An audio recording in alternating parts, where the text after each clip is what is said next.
The champagne glass shattered against the galley floor as Margaret Collins watched three black girls settle into first-class seats, 1A, 1B, and 1C. Her 20-year career as Skyreach Airways senior flight attendant had never prepared her for this moment, the moment her prejudice would cost her everything. "Those children don't belong here," she hissed to her colleague, unaware that the CEO's daughters had just boarded her flight. What happened next would become the most viral airline scandal in history, destroying one woman's career in mere minutes while elevating three young girls to international symbols of dignity. Stay with me until the end of this incredible story, and let me know in the comments what city you're watching from. I love seeing how far these stories travel. The morning sun painted golden streaks across the tarmac at JFK International Airport as Flight SR-447 prepared for its journey from New York to Los Angeles. It was supposed to be just another routine cross-country flight on this crisp October morning, the kind that Margaret Collins had worked hundreds of times in her 2 decades with Skyreach Airways. But fate had other plans that would transform this ordinary Tuesday into the most extraordinary disaster of Margaret's life. Margaret stood at the boarding gate, her uniform pressed to perfection, her blonde hair pulled back in the regulation bun that she'd worn for 20 years. At 47, she considered herself the guardian of first-class standards, the keeper of an unspoken code about who belonged in those premium leather seats and who didn't. Her colleagues often joked that Margaret could spot a real first-class passenger from 100 yards away, something about the way they walked. She'd say the way they carried themselves with that unmistakable air of belonging. "Good morning, Mr. Henderson," she purred as a silver-haired executive in a $3,000 suit approached the gate. "Welcome back to Skyreach. Your usual seat is ready for you." "Morning, Margaret," the man replied with a familiar nod, the kind exchanged between those who considered themselves part of an exclusive club. Margaret's smile was genuine for passengers like Henderson, the investment bankers, the Hollywood executives, the tech moguls who formed the backbone of first-class revenue. These were her people, she thought, the ones who understood the natural order of things. The boarding process continued smoothly for the first 15 minutes. Business class filled with its usual mixture of middle managers and successful salespeople. Economy began its predictable chaos of overhead bin warfare and seat confusion. Margaret supervised it all from her post at the first-class entrance, her eagle eyes scanning each boarding pass with the precision of a customs officer. Then she saw them, 3 young black girls, no more than 12 or 13 years old, walking down the jet bridge with a confidence that immediately set Margaret's teeth on edge. They moved in perfect synchronization, clearly sisters no more than that identical triplets. Each wore designer clothes that Margaret's experienced eye recognized as authentic, not the knockoffs she often spotted. One in a cream-colored Chanel jacket, another in a burgundy Valentino dress, the third in a navy Givenchy ensemble. Their hair was styled differently, braids, natural curls, and a sleek bun, but their faces were mirrors of each other, beautiful and composed beyond their years. "Excuse me," Margaret's voice cut through the boarding announcements like a blade. "May I see your boarding passes?" The girl in the middle, wearing the Valentino dress, looked up with eyes that held no trace of intimidation. "Of course," she said, her voice carrying a polish that spoke of expensive private schools and elocution lessons. She handed over 3 first-class boarding passes. Margaret examined them with the intensity of a forensic investigator searching for forgeries. Seats. The most premium seats on the aircraft, usually reserved for Skyreach's most valued customers. Her fingers actually trembled slightly as she scanned the passes again, certain there must be some mistake. "Where are your parents?" Margaret asked, her professional smile not quite reaching her eyes. "They're not traveling with us today," the girl on the left replied. She wore the Chanel jacket with the ease of someone who'd been wearing designer clothes since birth. We're traveling alone. Alone. Margaret's voice rose slightly. 3 children in first class. Alone. We're authorized unaccompanied minors, the third girl added, pulling out a folder of documentation. Everything has been arranged according to airline policy. Margaret snatched the folder, flipping through it with increasing desperation. Everything was in order. The forms, the authorization signatures, the contact information.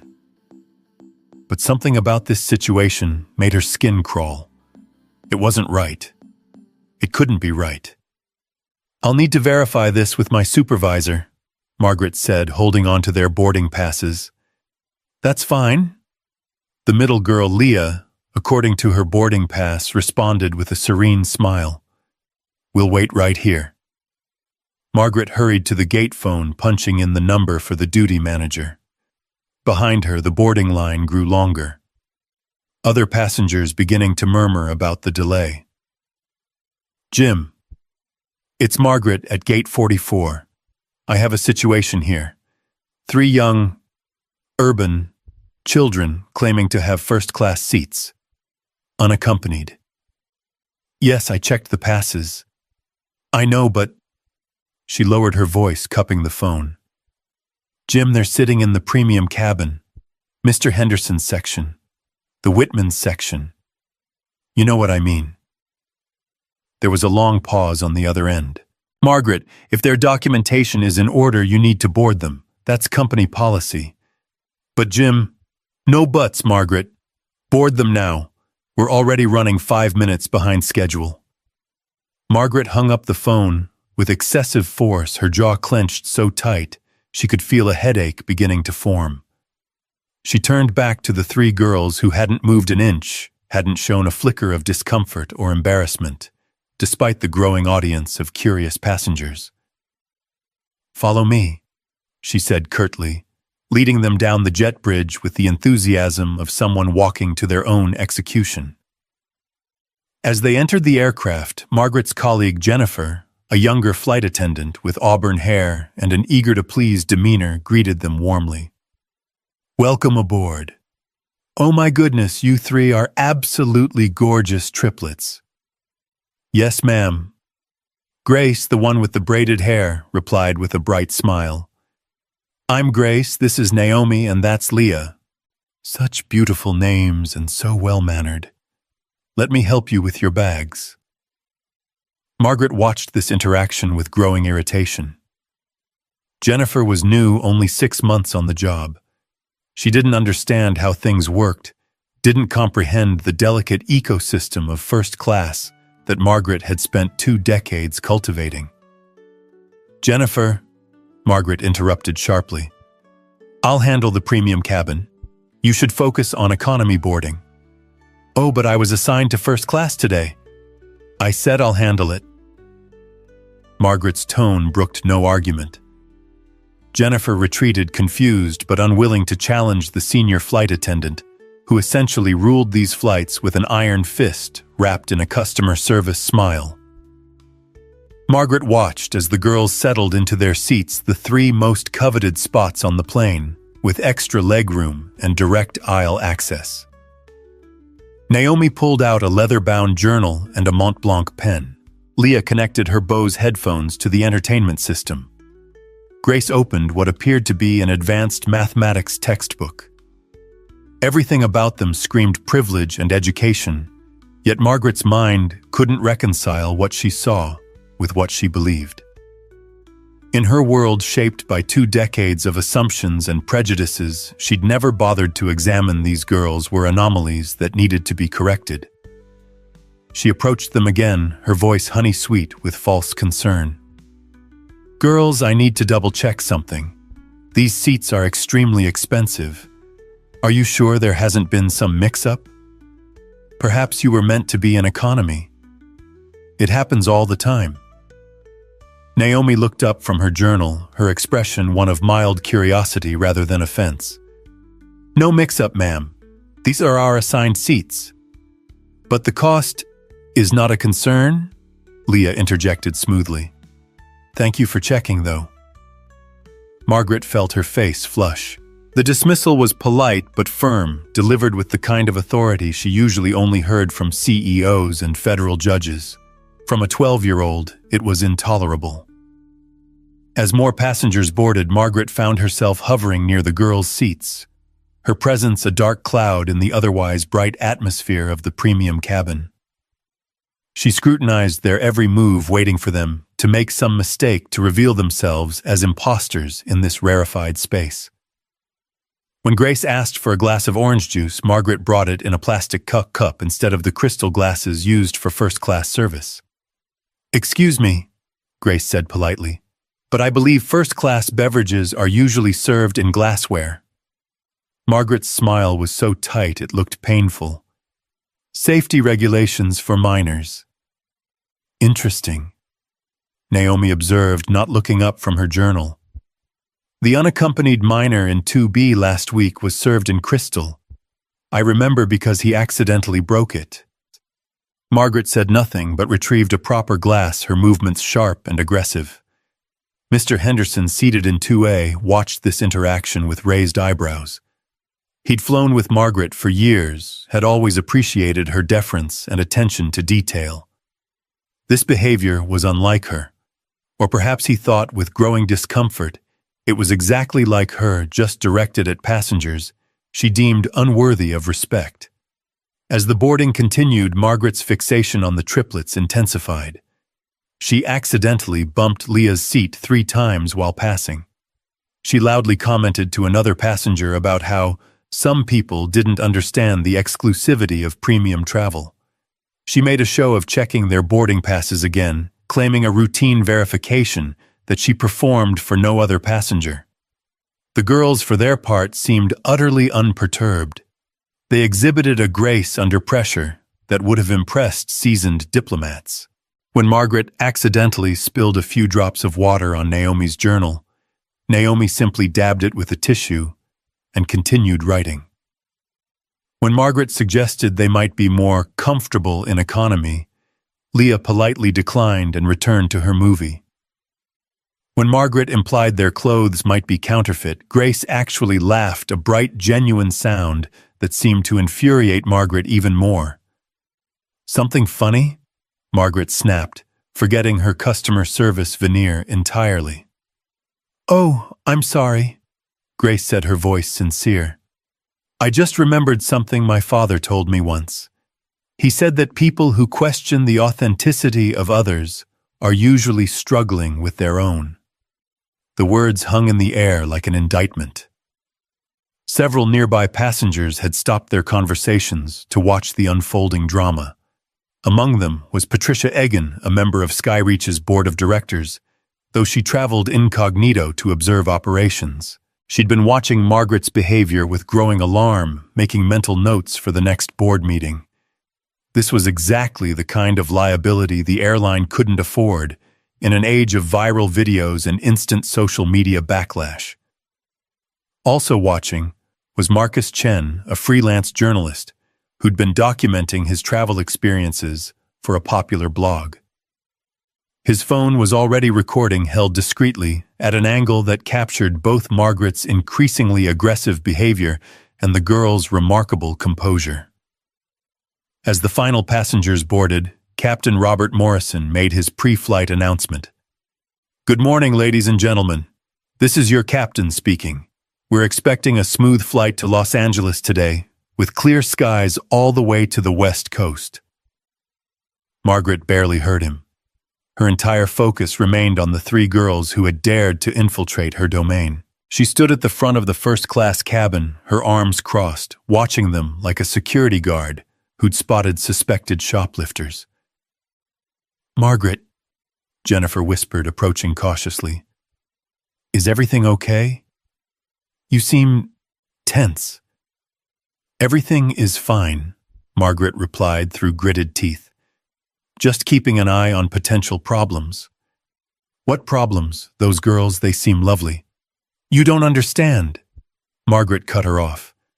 You haven't been doing this long enough to recognize when something's not right. What's not right about them? Margaret turned to face Jennifer fully, her eyes blazing with an intensity that made the younger woman step back. They don't belong here. Can't you see that 3 young black girls in first class, unaccompanied with those clothes, that attitude, something's off? Mark my words, there's going to be trouble.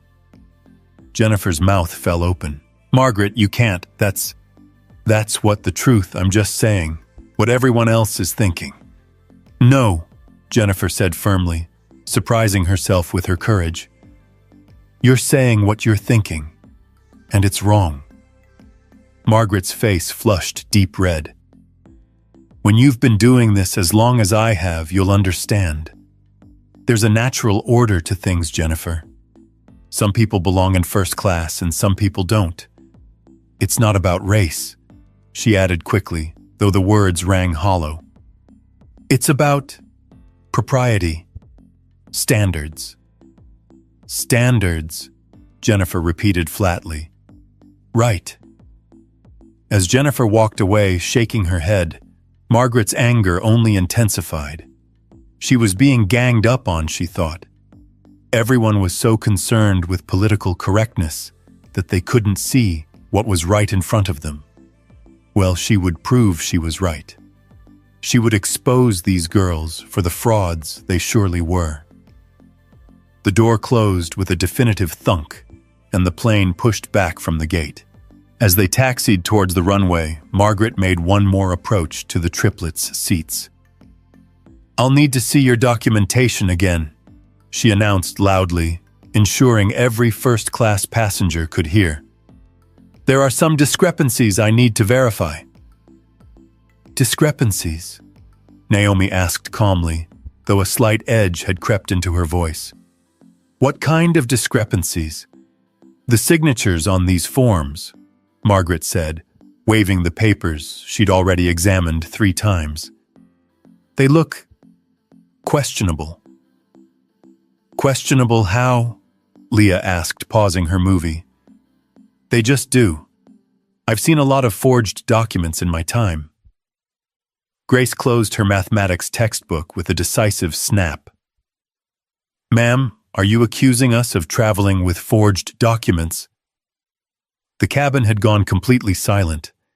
Every passenger in first class was now openly watching the confrontation. I'm simply doing my job, Margaret replied, but her voice had taken on a defensive quality. Protecting the integrity of premium travel. Integrity. Naomi repeated the word slowly, as if tasting it. That's an interesting word choice. Mr. Henderson cleared his throat. Excuse me, Margaret, but these young ladies have been nothing but exemplary passengers. Perhaps we could all just settle in for the flight. Margaret whirled on him. Mr. Henderson, with all due respect, you don't understand the full situation here. Then please. Patricia Egan spoke up from seat 3C, her voice carrying the authority of someone accustomed to boardrooms. Enlighten us. What exactly is the situation? Margaret found herself at the center of attention, but not in the way she'd intended. The passengers weren't looking at the girls with suspicion. They were looking at her with a mixture of disbelief and disgust. The situation, Margaret began, her voice rising, is that we have 3 unaccompanied minors in our premium cabin who clearly... She stopped herself, some last vestige of self-preservation kicking in. Who clearly what? Grace prompted, her young voice steady and challenging. Please finish your sentence. Margaret's mouth opened and closed like a fish gasping for air.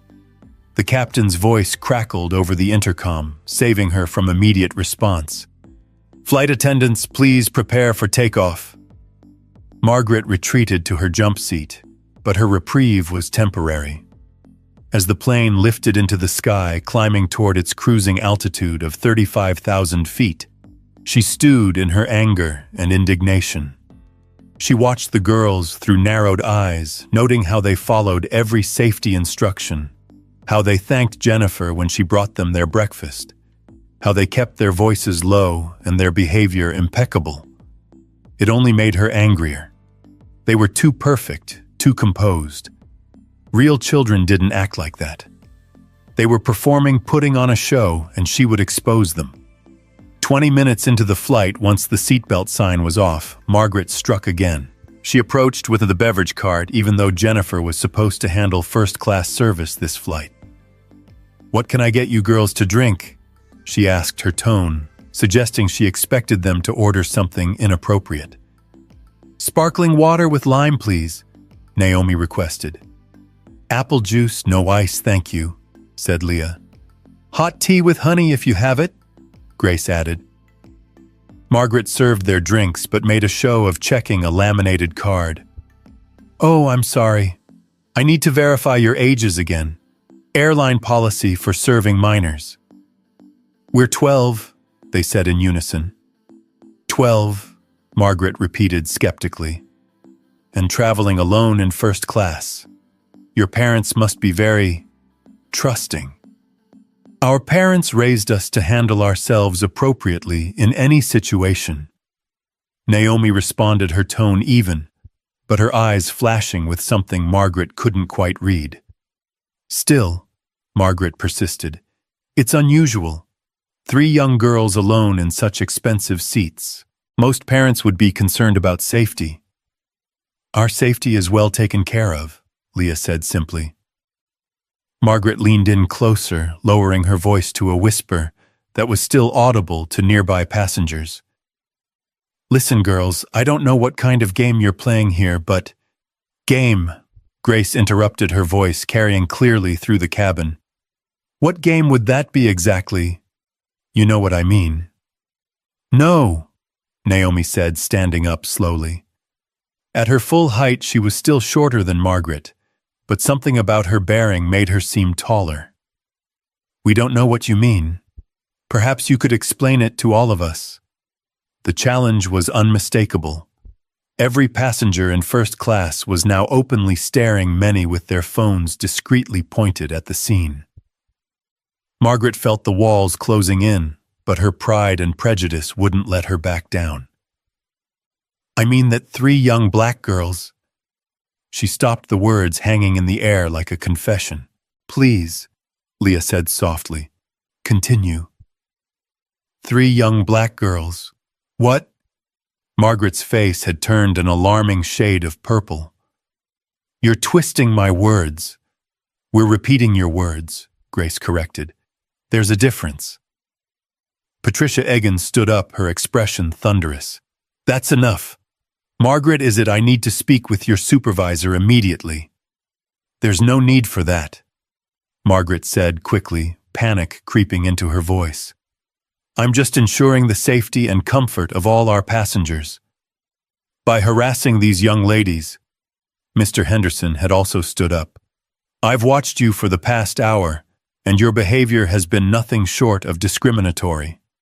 "That's a serious accusation," Margaret sputtered. "It's not an accusation," Marcus Chen spoke up, holding up his phone. "It's a documented fact. I have everything on video." Margaret's eyes widened in horror. "You can't record without permission." "Actually," Grace interjected, "in a public space like an airplane cabin where there's no reasonable expectation of privacy, recording is perfectly legal. We studied this in our civics class." The cabin erupted in nervous laughter. The 12-year-old had just schooled the flight attendant on legal matters. Margaret was spiraling, her carefully constructed world crumbling around her. These girls weren't just challenging her authority. They were dismantling it piece by piece with a precision that seemed almost surgical. "Sit down," she commanded, pointing at Naomi. "All of you sit down right now." "We're passengers on this flight," Naomi replied calmly. "You can't order us to sit down unless there's a safety issue." "Is there a safety issue?" "You're causing a disturbance." "We're responding to your harassment," Leah corrected. "There's a difference." Jennifer approached cautiously, clearly torn between her duty to support her colleague and her horror at what was unfolding. Margaret, maybe we should just— Just what? Margaret rounded on her. Let them win. Let them win, Grace repeated incredulously. This isn't a competition. We're just trying to fly to Los Angeles. In seats you have no business being in. The mask had finally slipped completely. Margaret's true feelings were now laid bare for everyone to see. And why is that? Naomi asked quietly. Why do we have no business being in these seats? Margaret opened her mouth, then closed it, realizing she'd walked into a trap of her own making. There was no answer she could give that wouldn't confirm what everyone already knew, that her problem with these girls began and ended with the color of their skin. The plane hit a pocket of turbulence, causing everyone to grip their armrests. Captain Morrison's voice came over the intercom. Ladies and gentlemen, we're experiencing some minor turbulence. Please return to your seats and fasten your seatbelts. The interruption provided Margaret with an escape route. She rushed back to her jump seat, fastening herself in with shaking hands. But even as the plane steadied, the turbulence in the cabin continued. Passengers were talking in hushed tones, sharing their disgust at what they'd witnessed. Several were typing furiously on their phones, ready to share the story the moment they had Wi-Fi access.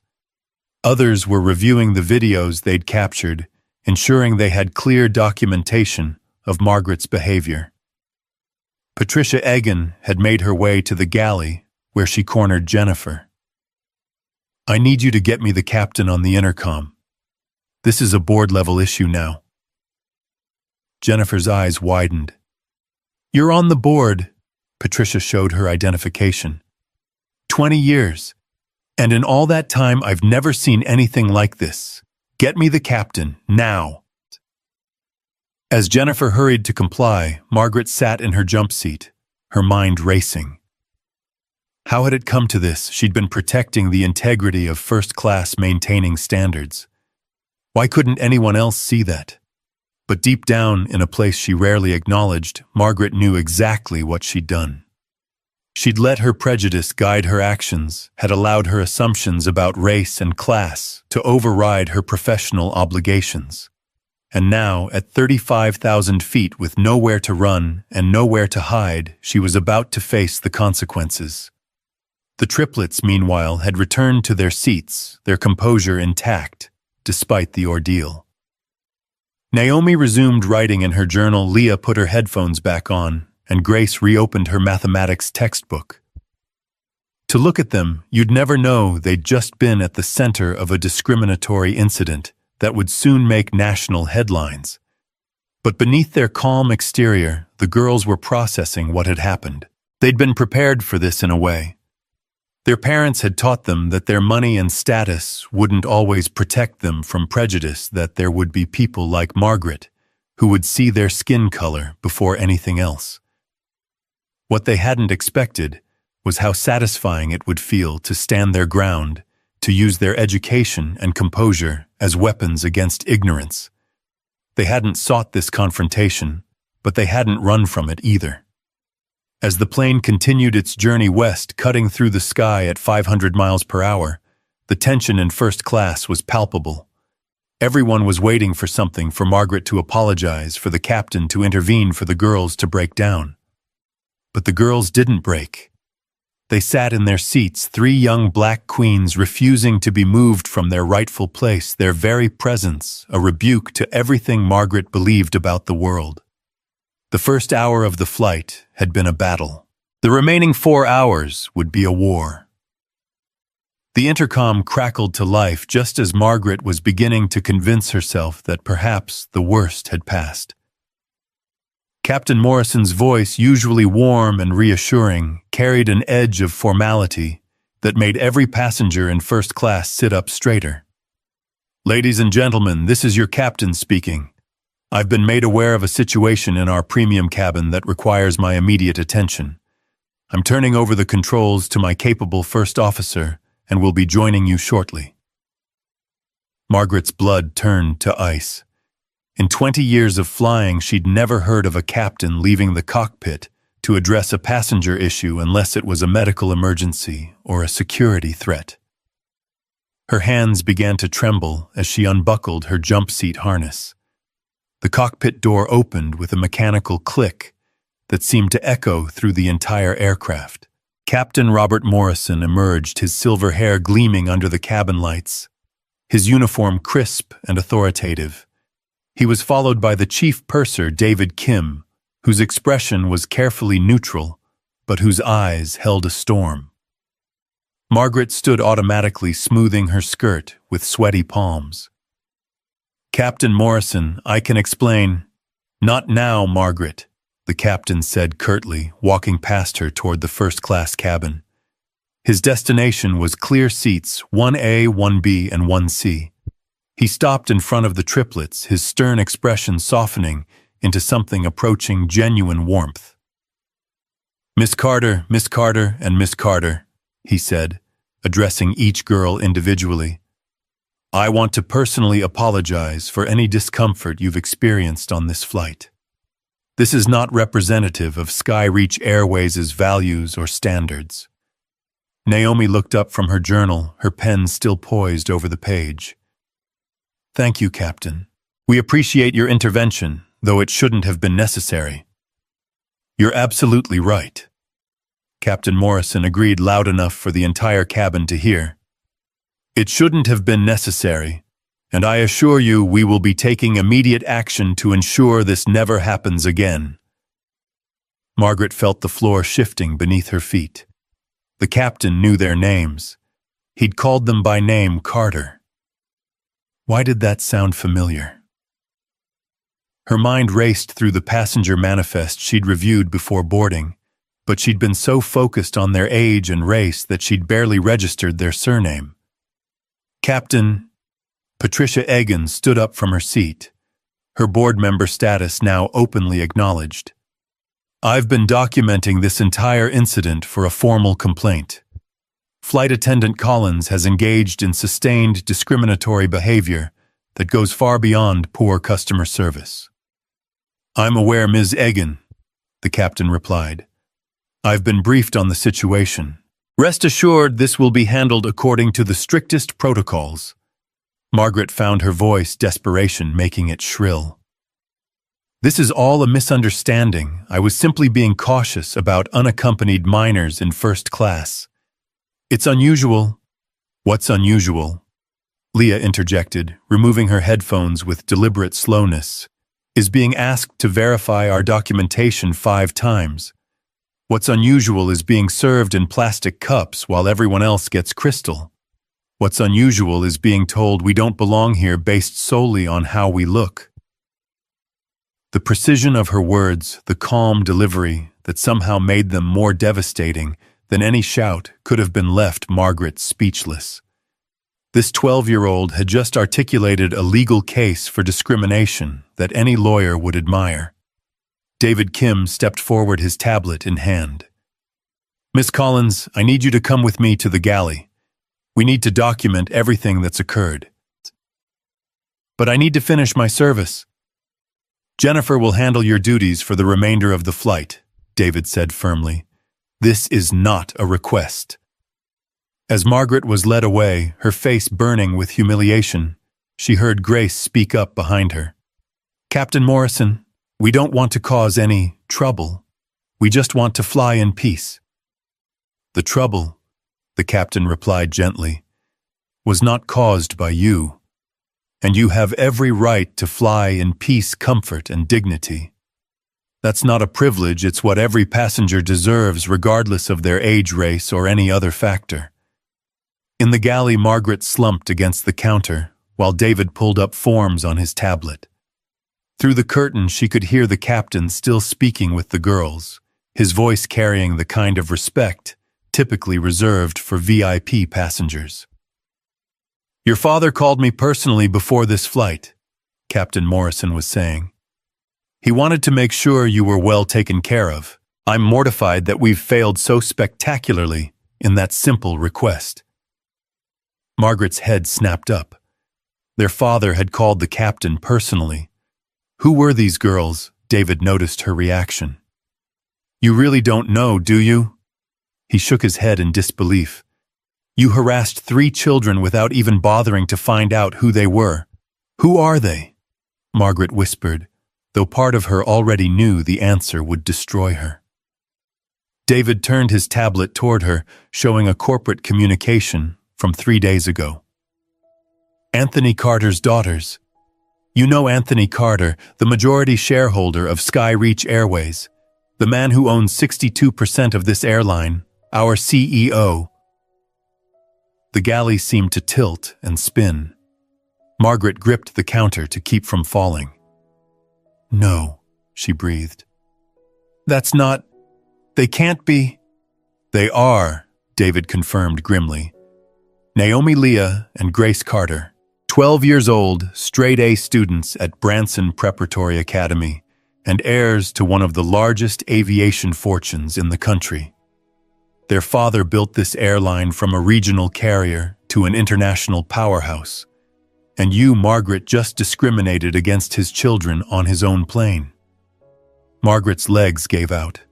She sank onto the jump seat, her mind refusing to process the magnitude of her mistake. But they're black, David finished coldly. Yes, Margaret, black people can own airlines. Black children can fly first class. Black families can have generational wealth. The fact that this seems to shock you is exactly why we're in this situation. Back in the cabin, the atmosphere had shifted dramatically. Word had spread quickly among the passengers about the girl's identity. The same people who had been uncomfortable witnesses to discrimination were now eager to distance themselves from it, offering the girls words of support and admiration. Henderson had moved closer to their row, engaging them in conversation about their studies. Advanced calculus at 12, that's remarkable. Our father believes in challenging us. Grace explained, her earlier tension beginning to ease. He says the mind is like a muscle. It grows stronger with exercise. Wise man, Henderson agreed. I've followed his career for years. His turnaround of Skyreach is taught in business schools. Marcus Chen, the journalist, had approached as well, though more cautiously. I want you to know that I'm not going to publish anything without your family's permission. But what happened here? People should know about it. Naomi considered this carefully. People should know, she agreed. But not because of who our father is. They should know because this happens every day to black passengers who don't have a CEO parent to protect them. Her wisdom so profound from someone so young left the adults momentarily speechless. Patricia Egan leaned forward from her seat. You're absolutely right, Naomi. This is bigger than one incident. This is about systematic changes we need to make across the industry. As these conversations unfolded, Margaret remained in the galley with David filling out incident reports with shaking hands. Through the tablet, David showed her the real-time social media explosion already beginning. Marcus Chen hadn't posted the video, but other passengers had. The hashtag #Skyreach. Shame was trending with thousands of comments pouring in every minute. My career is over, Margaret said numbly. Your career at Skyreach is certainly over. David agreed without sympathy. As for the rest, that depends on whether you learn anything from this. I'm not a racist, Margaret insisted weakly. David looked at her with something between pity and disgust. Margaret, you saw 3 black children and immediately assumed they didn't belong in first class. You harassed them for no reason other than their race. If that's not racism, what would you call it? Margaret had no answer. The words sat between them like an indictment impossible to refute or ignore.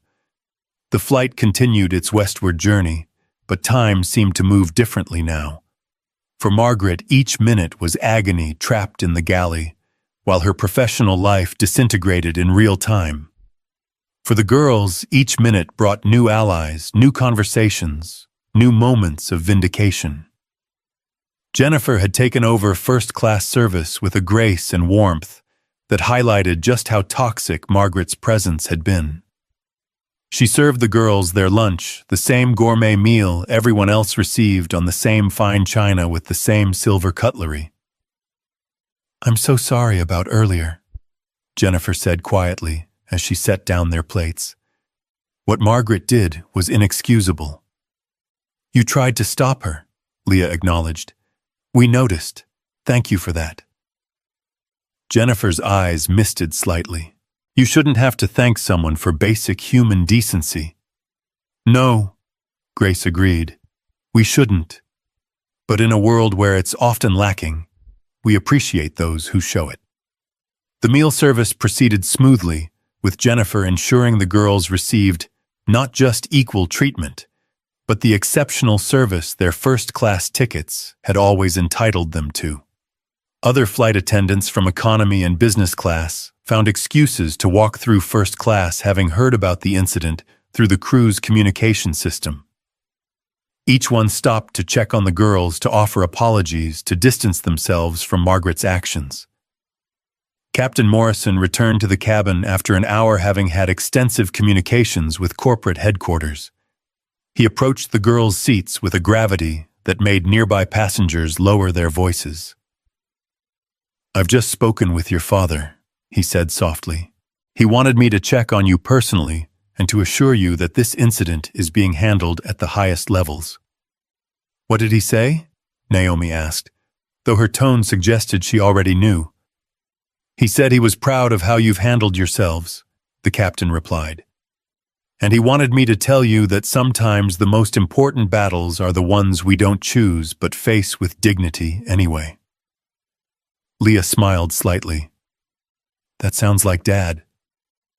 "He also wanted me to inform you that the family jet will meet you in Los Angeles instead of the scheduled car service. He's flying in from New York himself." This piece of information rippled through the first-class cabin. Not only was their father the CEO, but the family had a private jet. The economic implications were staggering to those quick enough to calculate them. Margaret, still sequestered in the galley, heard this through the curtain. Each new revelation was another nail in the coffin of her career. She thought about her mortgage, her car payments, her son's college tuition. 20 years of seniority gone. Her pension probably forfeit. Her reputation destroyed. "I need to apologize to them," she said suddenly to David. "Absolutely not," David replied firmly. "You've done enough damage. The last thing those girls need is a forced apology from someone who's only sorry they got caught." "But I am sorry." "Are you sorry for what you did or sorry for the consequences?" David challenged. "Because those are two very different things." Margaret fell silent, unable to answer honestly. Meanwhile, the girls had become the unofficial stars of first class. Other passengers shared their own stories of discrimination, creating an impromptu consciousness-raising session at 35,000 feet. An elderly black woman in 3A talked about being refused service at lunch counters in the 1960s. An Asian businessman in 2C described being passed over for promotions despite outperforming his colleagues. A Latino couple in 4A and 4B recounted being followed by security in high-end stores. The triplets listened to each story with the attention of anthropologists, occasionally asking thoughtful questions that showed wisdom beyond their years. They were in effect holding court, transforming a traumatic incident into a teachable moment for everyone present. "Our grandmother always told us," Grace said during a lull in conversation, "that dignity isn't something anyone can take from you. They can try to humiliate you, but dignity comes from within." "Your grandmother sounds like a wise woman," Patricia Egan observed.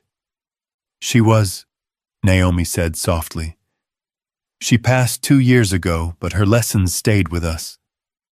"She would have been proud of you today," Mr. Henderson said, and several passengers murmured agreement. As the plane crossed into California airspace, the captain made another announcement. Ladies and gentlemen, we're beginning our initial descent into Los Angeles. We should be on the ground in approximately 40 minutes. For Margaret, those 40 minutes stretched like an eternity. David had informed her that security would meet her at the gate, that she would be escorted from the airport, that her employment was terminated effective immediately. Her union representative would be contacted, but given the overwhelming evidence against her, there was little hope of reinstatement. She thought about the videos now circulating on social media, her face clearly visible, her words clearly audible. By tomorrow, she would be the face of airline racism, a cautionary tale told in diversity training sessions across the industry. Her name would be Googled by every potential employer, her actions forever archived in the digital amber of the internet. The descent was smooth, Southern California, spreading out below them in a patchwork of neighborhoods and highways. As the plane banked for final approach, the girls finally showed some excitement, appropriate to their age. "Look, you can see the Hollywood sign," Leah pointed out the window. "And there's the ocean," Grace added. For a moment they were just 12-year-olds excited about a trip to Los Angeles, not symbols of resistance or victims of discrimination. It was a reminder of what had been stolen from them by Margaret's prejudice, the simple joy of travel, the uncomplicated pleasure of looking out an airplane window. Jennifer, watching them, felt her heart break a little. They shouldn't have had to be so strong, so composed, so adult in the face of such ugliness. They should have been able to just be children. As the wheels touched down at LAX, phones throughout the cabin lit up with messages and notifications. The story had gone viral while they were in the air. News outlets were already picking it up. The airline's stock price had dipped. Boycott Sky. Reach was trending alongside Sky Reach. Shame. But there was another hashtag gaining momentum. Carter Girls. Videos of their composed responses to Margaret's harassment were being shared with admiration and respect.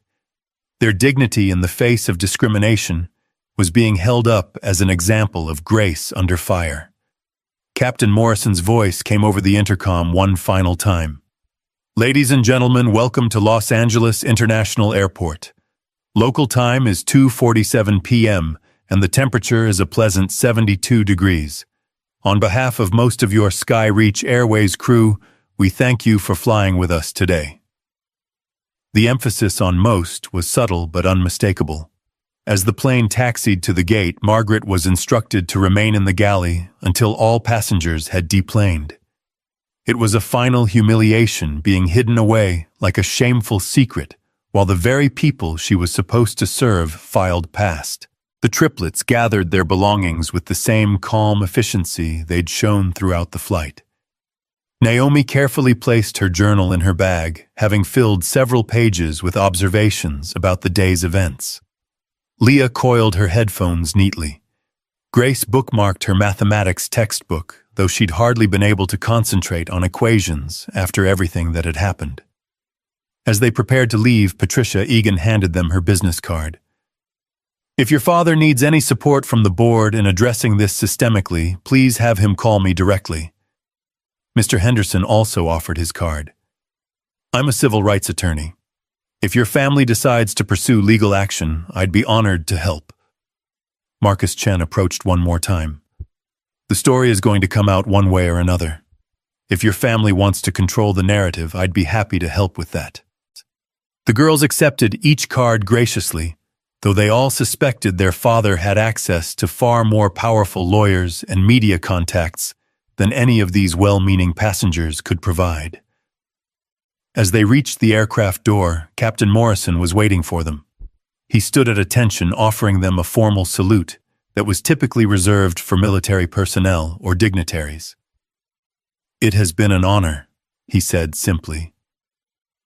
Naomi paused, looking up at him, with those wise beyond her years eyes.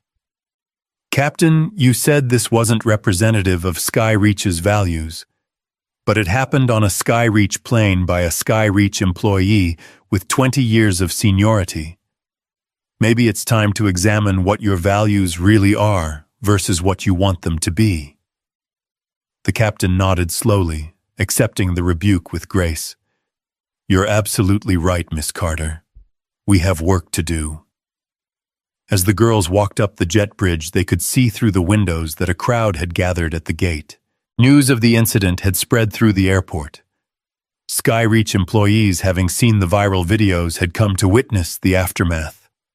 Some looked horrified, others ashamed, still others angry at the damage done to their airline's reputation. But the girls walked past them all with their heads high, their stride confident. They'd been tested in the crucible of prejudice and emerged not just unscathed, but stronger. They'd turned Margaret's attempt to humiliate them into their own moment of triumph.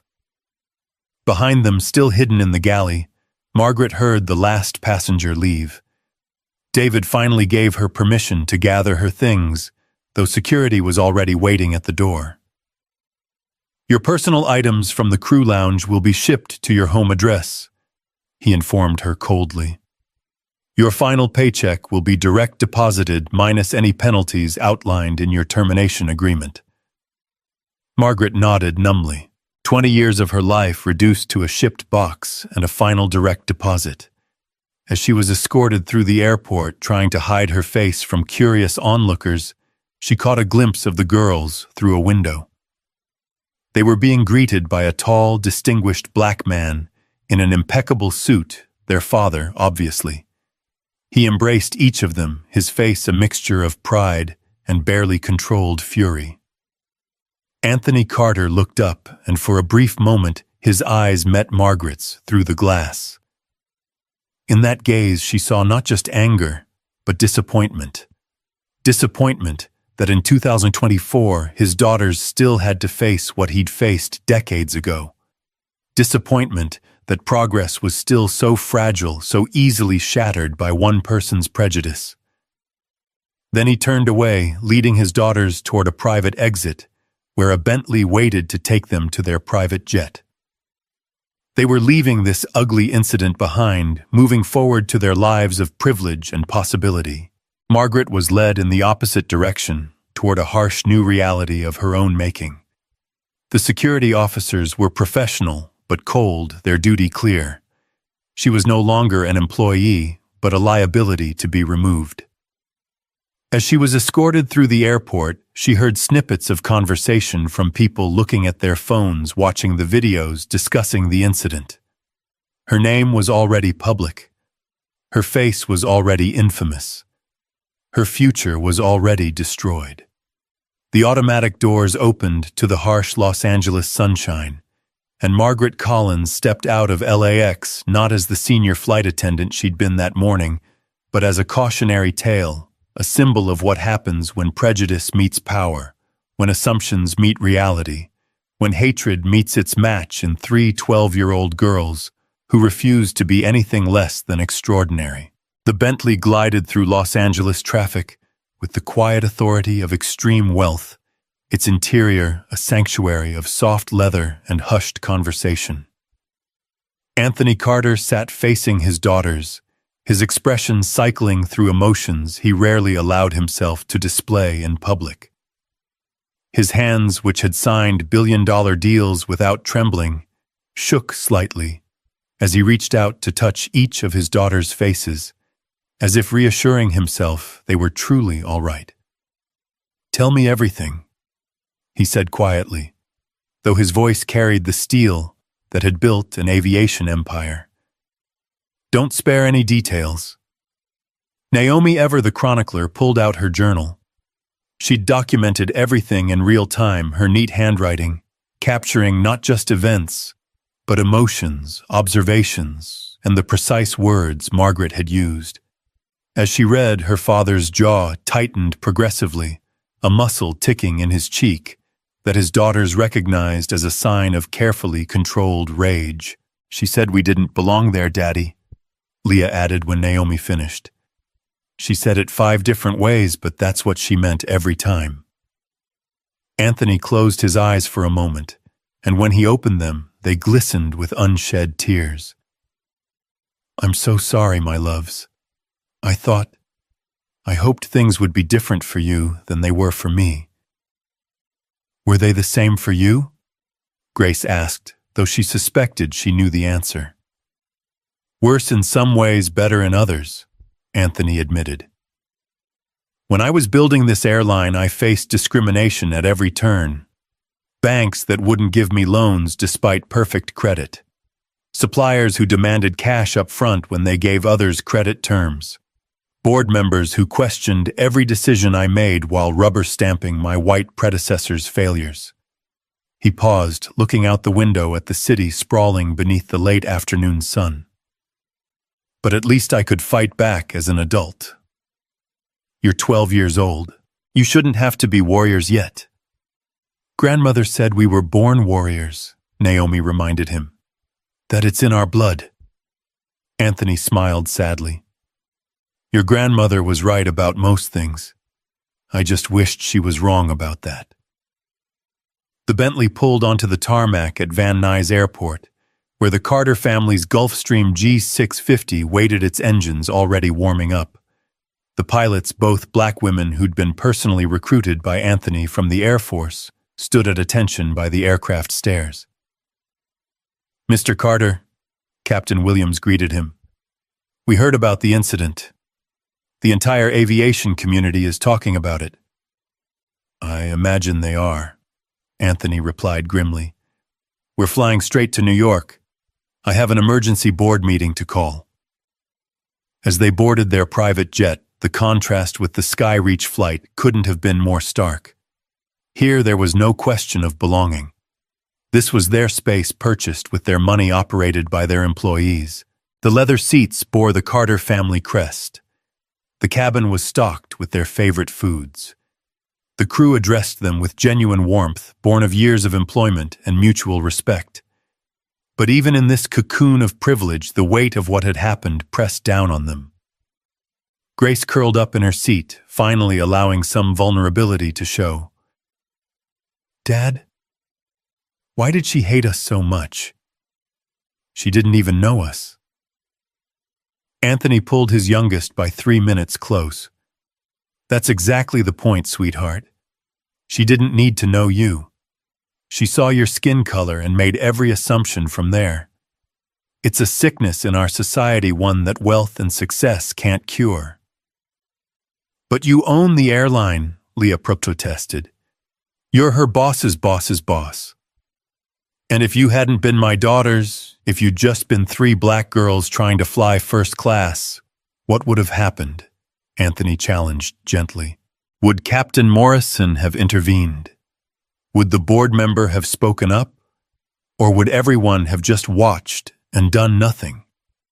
The girls fell silent, understanding the broader implications. Their father's power had eventually protected them. But what about all the black passengers who didn't have that shield? Meanwhile, Margaret Collins sat in her apartment in Torrance, watching her life implode in real time on her laptop screen. The videos had been viewed millions of times. Her name was trending worldwide. Her phone had rung so incessantly with calls from reporters that she'd finally turned it off, but not before hearing the messages from her mortgage company, her credit card companies all suddenly concerned about her employment status. Her son Tyler, a sophomore at USC, had called in tears. "Mom, it's everywhere. Everyone on campus has seen it. My roommate asked me if I was raised by a racist. What am I supposed to say?" Margaret had no answer for him. What could she say?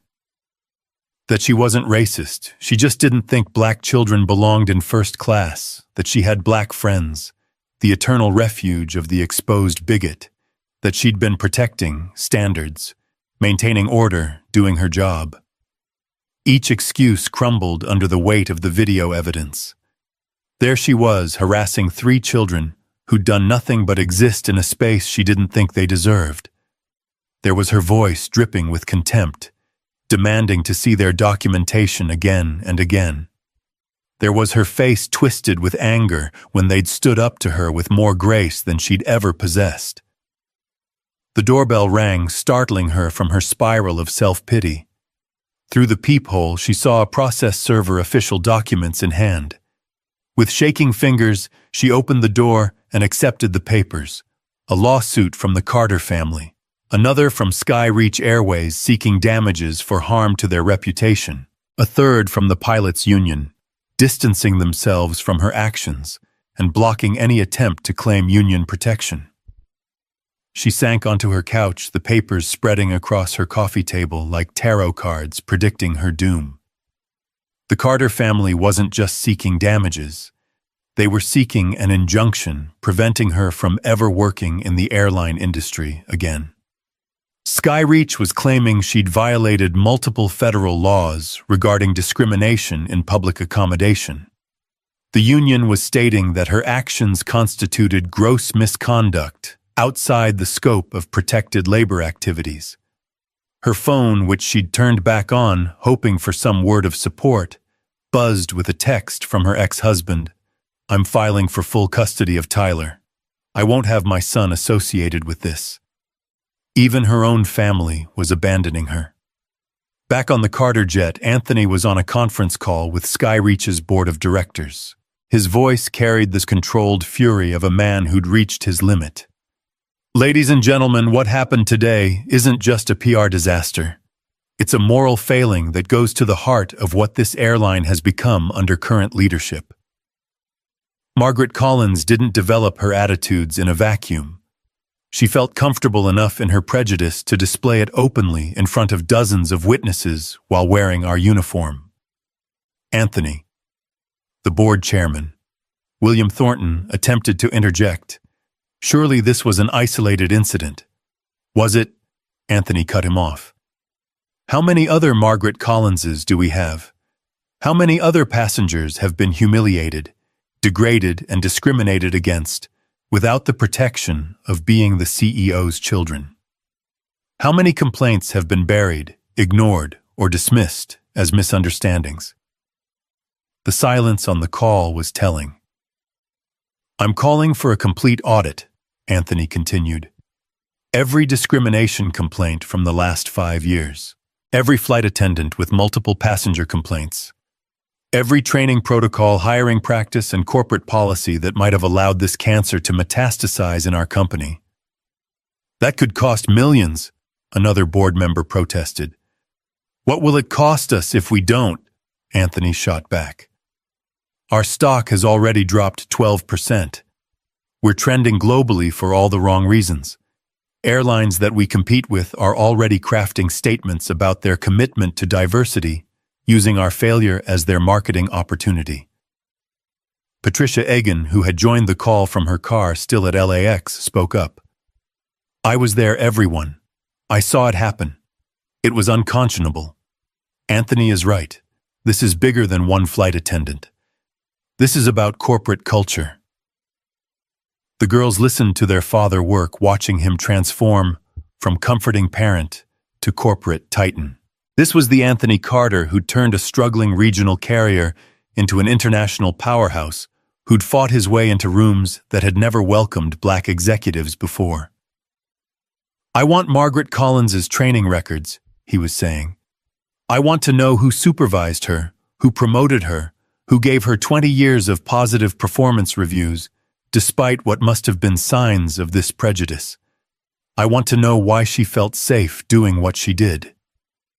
"Anthony," William Thornton tried again, "we're all horrified by what happened, but perhaps we should wait for the situation to calm down before making any drastic moves. My daughters were humiliated on one of our planes." Anthony's voice dropped to a dangerous whisper. "They were treated like criminals for the crime of being black in first class. There is no calming down from this, William. There is only reckoning." Naomi reached over and squeezed her father's hand. He looked at her and she mouthed, "We're okay." And it was a reminder that despite everything they'd survived, they'd stood strong. But Anthony wasn't just thinking about his daughters now. He was thinking about every black child who'd been made to feel less than every person of color, who'd been told they didn't belong, every moment of discrimination that had gone unchallenged, because the victim didn't have the power to fight back. I'm implementing immediate changes, he announced to the board. Effective tomorrow, every Skyreach employee will undergo mandatory diversity and inclusion training. Not the checkbox nonsense we've been doing, but real intensive education about unconscious bias and systemic racism. The unions will resist, someone started. Then I'll work with the unions. Any employee who refuses the training will be suspended without pay.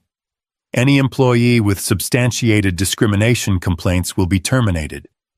No exceptions, no excuses, no second chances.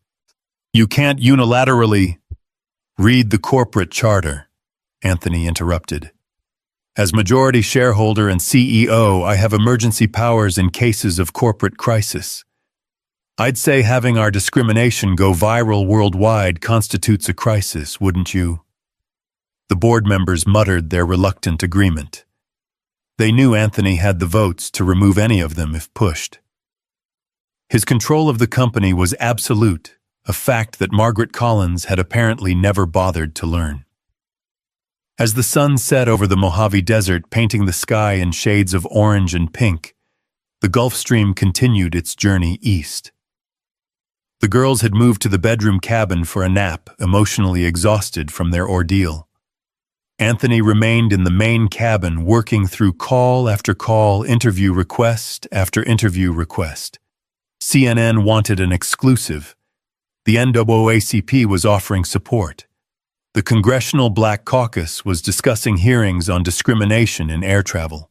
What had started as one woman's prejudice was becoming a national conversation about race privilege and who gets to occupy certain spaces in America. In her apartment, Margaret watched the news coverage with growing horror. They'd found her employment history, her social media posts hastily deleted, but already screenshotted, even her high school yearbook. A pattern was emerging that she'd never wanted to acknowledge: the coworker she'd reported for aggressive behavior, who'd simply asked for equal shift assignments. The passenger complaints she'd dismissed as oversensitivity. The neighborhood petition she'd signed against affordable housing that would bring undesirable elements to her area. Her laptop dinged with an email notification. Her mortgage company was calling in her loan, citing a morality clause she didn't even know existed. Her car insurance was canceling her policy. Her credit cards were being frozen pending investigation of her employment status. The speed of her financial collapse was breathtaking. Another email arrived, this one from her sister in Ohio. Don't contact us again. I can't have my kids associated with what you've become. What she'd become. As if this was new, as if the prejudice hadn't always been there, lurking beneath her professional smile. The incident on the plane hadn't created her racism. It had simply revealed it to the world. The Carter family jet touched down at Teterboro Airport just after midnight Eastern Time. A convoy of black SUVs waited to take them to their penthouse on Central Park West. Anthony had wanted to go straight to Skyreach headquarters, but his daughters needed rest, needed the safety of home after their ordeal. Their penthouse occupied the top 2 floors of one of Manhattan's most exclusive buildings. Floor-to-ceiling windows offered panoramic views of Central Park and the city beyond. The walls were adorned with art by black artists, Basquiat, Lawrence Wiley, each piece a statement of cultural pride and artistic achievement. Leah went straight to the piano, a Steinway Model D that had once belonged to Duke Ellington. She began playing a melancholy piece, her fingers finding comfort in the familiar keys. Music had always been her escape, her way of processing emotions, too complex for words. Grace retreated to her room, surrounding herself with her mathematics texts and scientific journals. In the precise world of numbers and formulas, there was no prejudice, no discrimination. Math didn't care about the color of your skin. Naomi sat at her desk opening a fresh journal. She had more to document, more to process. But first she opened her laptop and began typing a post for her blog, which she'd kept anonymous until now. Today, my sisters and I were discriminated against on a Skyreach Airways flight, she began. We were treated as less than human by a flight attendant who saw our skin color and made assumptions about our worth. But this isn't just our story. This is the story of countless black travelers who've been humiliated, degraded, and discriminated against in spaces they had every right to occupy. Her post, published under her real name for the first time, would go viral within hours, adding her voice to the chorus, demanding change. Anthony stood at the window looking out at the city that never slept. His phone continued to buzz with messages, but he ignored them all. Tomorrow would bring press conferences, board meetings, and battles. Tonight, he just needed to be a father whose children had been hurt. "You did good today, Dad," Naomi said, appearing beside him. "But this isn't over, is it?" "No, sweetheart," he admitted. "It's just beginning." "Good," she said firmly. "Because one Margaret Collins is gone, but there are others out there. Other kids are going to face what we faced today." "And what do you want to do about that?" Naomi smiled, her mother's smile full of determination and grace. "Change the world, of course. One flight at a time." Anthony pulled his daughter close, seeing in her the future of not just his family, but his company, and perhaps the industry itself. The discrimination they'd faced had been meant to diminish them, to put them in their place. Instead, it had ignited a fire that would burn through corporate boardrooms, training programs, and hiring practices.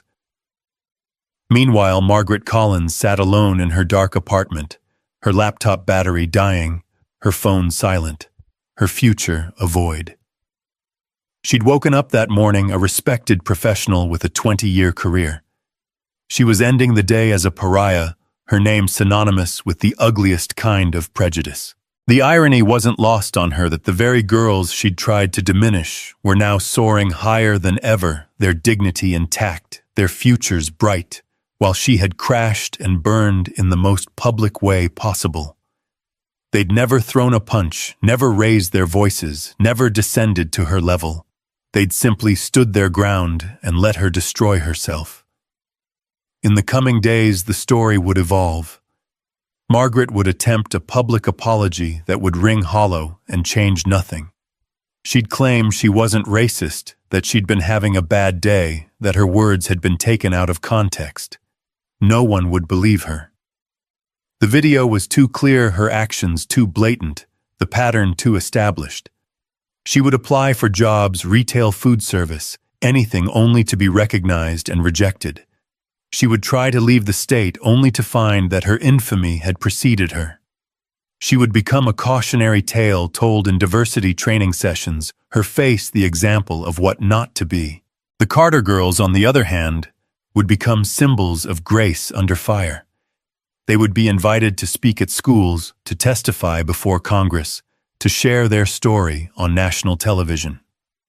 But they would always bring the conversation back to the bigger picture, not just their experience, but the experiences of all those who faced discrimination without the protection of wealth and power. As the night deepened over Manhattan, Anthony Carter made one final call. It was to Captain Morrison, who'd risked his own career by leaving the cockpit to address the situation. "Captain, I wanted to thank you personally for what you did today. Mr. Carter, I only wish I'd acted sooner. Those girls, your daughters, they showed more class in that moment than I've seen in 30 years of flying." "I want you to head our new diversity initiative," Anthony said. "Someone with your integrity, your willingness to do what's right, even when it's difficult, that's what we need." There was a long pause. "Sir, I'm just a pilot." "You're a leader," Anthony corrected. "And that's exactly what Skyreach needs right now. Leaders who won't tolerate discrimination, who won't look the other way, who won't let another Margaret Collins happen on their watch." "Then yes, sir, I accept." As Anthony ended the call, he found all three of his daughters had joined him in the living room. Without words, they came together in an embrace, drawing strength from each other, as they always had. Tomorrow would bring new challenges. There would be those who questioned their story, who minimized their experience, who suggested they were overreacting or playing the race card. There would be threats from those who saw their stand against discrimination as an attack on their own prejudices. There would be exhausting fights ahead. But tonight, they were together. They were safe. They were unbroken. And in a small apartment in Torrance, Margaret Collins sat in darkness, finally beginning to understand that the world she'd believed in, a world where people like her naturally belonged in positions of authority, and people like the Carter girls naturally belonged in lesser spaces, had never really existed at all. It had been a lie she'd told herself to justify her own mediocrity, to explain why she deserved what she had without ever examining whether she'd earned it. The price of that lie had been everything. The morning sun streaming through the penthouse windows found Anthony Carter already dressed in his sharpest suit, preparing for what would be the most important press conference of his career.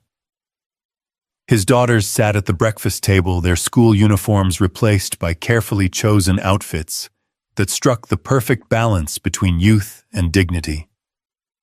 They'd made the decision together the night before they would face the media as a family united and unbreakable.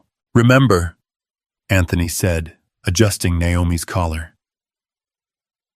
"You don't have to answer anything that makes you uncomfortable. This is our story to tell on our terms." Grace looked up from her orange juice, her expression thoughtful. "Dad, what if they ask why we were traveling alone? They'll try to make it seem like bad parenting." "Let them try," Anthony replied firmly. "Raising independent, confident daughters isn't bad parenting. It's exactly what the world needs."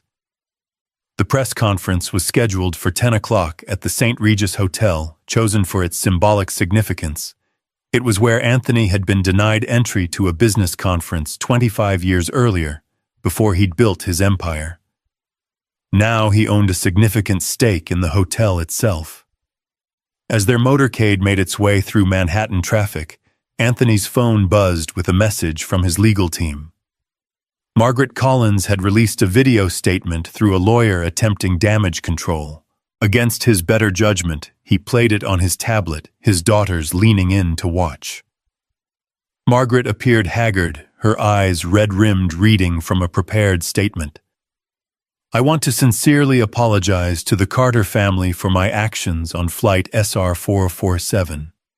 I allowed stress and personal issues to cloud my judgment. I've been dealing with financial pressures and health concerns that affected my behavior. This is not who I am. I have many black friends, and I've never shown prejudice in my 20 years of service." Leah actually laughed, a sharp sound devoid of humor. "Black friends." She really went there. "Personal issues," Naomi added with disgust. "As if being poor or sick makes you racist." Anthony turned off the video. "This is what they always do. They make excuses, claim it's out of character, mention their black friends. But notice what's missing: any acknowledgement of the actual harm, any understanding of why what she did was wrong." The St. Regis Ballroom was packed with journalists from around the world. Every major news outlet had sent representatives. The story had transcended national boundaries. International publications were covering it as a symbol of American racial tensions, of the persistence of discrimination, even among the wealthy and powerful. Anthony and his daughters entered through a side door, and the room erupted in camera flashes and shouted questions. They made their way to the podium with practiced dignity, having navigated media attention before, though never for something this personal. "Good morning." Anthony began, his voice carrying the authority that had commanded boardrooms for decades. "My name is Anthony Carter. I am the CEO and majority shareholder of Skyreach Airways. More importantly, I am the father of 3 remarkable young women who were subjected to discrimination and harassment on one of our flights yesterday." He paused, letting the weight of his words settle over the room. "What happened to my daughters happens every day to black travelers across this country. The only difference is that my daughters had the protection of my position, the witnesses who were willing to speak up and the resources to fight back. How many others suffer in silence? A reporter from CNN raised her hand. Mr. Carter, Margaret Collins claims she was having a bad day, that this was out of character. Stop, Grace interrupted, stepping forward to the microphone despite her father's surprise. May I address this? Anthony nodded, stepping aside slightly. Grace, all of 12 years old, faced the room full of adults with remarkable composure. Ms. Collins checked our boarding passes 5 times. She served us in plastic cups while others got crystal. She questioned our clothes, our presence, our very right to exist in that space. That's not a bad day. That's a pattern of behavior that finally got exposed. The room was silent, captivated by the young girl's eloquence. She keeps saying she's not racist, Grace continued. But racism isn't just burning crosses and using slurs. It's also assuming black children don't belong in first class. It's treating us like criminals for existing while black. It's the accumulated weight of 1,000 small prejudices that she probably never even recognized as wrong. A reporter from the New York Times stood up. Miss Carter, how did you remain so composed during the incident? This time, Leah stepped forward. Our grandmother taught us that dignity is our birthright. No one can take it from us. We can only surrender it. We refused to surrender ours to someone who had already lost theirs. The quote would be on the front page of newspapers worldwide by tomorrow. Meanwhile, in her Torrance apartment, Margaret watched the press conference on her phone, the last device she hadn't pawned yet. Every word from the Carter girls was another nail in her coffin. But it was Anthony's next announcement that truly destroyed any hope she had of recovery. Effective immediately, Anthony said. Skyreach Airways is implementing the most comprehensive anti-discrimination policy in aviation history. We're creating a passenger rights division with the power to immediately investigate complaints. We're installing cameras in all cabin areas to ensure accountability. And we're establishing a zero-tolerance policy. Any employee found guilty of discrimination will be terminated and barred from rehiring, not just at Skyreach, but at any of our partner airlines. A reporter from the Wall Street Journal raised his hand. Mr. Carter, isn't that excessive? What about second chances? Second chances are for mistakes, Anthony replied coldly. Discrimination is a choice. Margaret Collins chose to harass my daughters 23 distinct times during that flight. Each time was a chance to stop, to recognize her prejudice, to do better. She chose hatred 23 times. How many second chances does that count as? The precision of the number 23 sent murmurs through the crowd. It spoke to a detailed documentation of every slight, every moment of discrimination. It transformed the incident from a general complaint to a prosecutable pattern of behavior. Furthermore, Anthony continued, we're establishing the Grace, Naomi, and Leah Carter Foundation for Equal Access. It will provide free legal representation for any passenger who experiences discrimination on any airline. If the industry won't police itself, we'll help passengers hold them accountable. The financial commitment this represented was staggering. Free legal representation could cost millions annually. But Anthony Carter hadn't built his empire by thinking small. Back in the apartment, Margaret's phone rang. It was her lawyer, David Hutchinson, whom she'd retained with the last of her savings. Margaret, you need to see this, he said without preamble. The Carter Foundation just announced they're funding a class action lawsuit against Skyreach for past discrimination incidents. They're looking for anyone who's experienced prejudice on their flights in the last 7 years. 7 years, but the statute of limitations. Not for pattern discrimination under federal law. Margaret, they're not just coming after you. They're using you as the catalyst to reshape the entire industry. And frankly, after seeing that video, no jury in America would side with you. Margaret collapsed onto her couch, the phone slipping from her numb fingers. She'd thought this was about her, about one bad day, one mistake. But she was just the match that had lit a much larger fire. At the press conference, Naomi had taken the microphone for her part. "I want to read something I wrote last night," she said, pulling out her journal. "It's for every black child who's been made to feel less than." She cleared her throat and began, "They tell us we don't belong in first class, but we belong among the stars. They question our presence in boardrooms, but we're building our own tables. They say we're too much, too loud, too proud, but we are exactly enough. We are our ancestors' wildest dreams, and no flight attendant, no security guard, no gatekeeper can change that truth." The room erupted in applause, something unprecedented at a press conference. Several black journalists were openly crying. The moment was bigger than an airline incident. It was a declaration of generational change. A reporter from Fox News, clearly hoping to shift the narrative, asked, "Mr. Carter, don't you think posting the videos online was excessive? Margaret Collins has received death threats. And my daughters received discrimination." Anthony cut him off. "I don't condone threats against anyone, but I also won't shed tears for someone facing consequences for their actions." Ms. Collins wasn't filmed in private. She chose to discriminate in a public space in front of dozens of witnesses. The public has a right to know who they're flying with. The reporter persisted. "But her life is ruined." "My daughter's flight was ruined," Anthony responded. "The difference is they did nothing to deserve it. Ms. Collins made choice after choice after choice to harass children. If her life is ruined, she ruined it herself." As the press conference continued, Margaret received an email that made her situation even worse. Someone had created a website flying. While BlackStories.com, inspired by the Carter incident.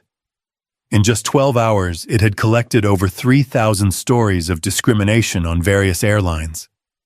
Margaret's name and face were prominently featured as the catalyst for this movement.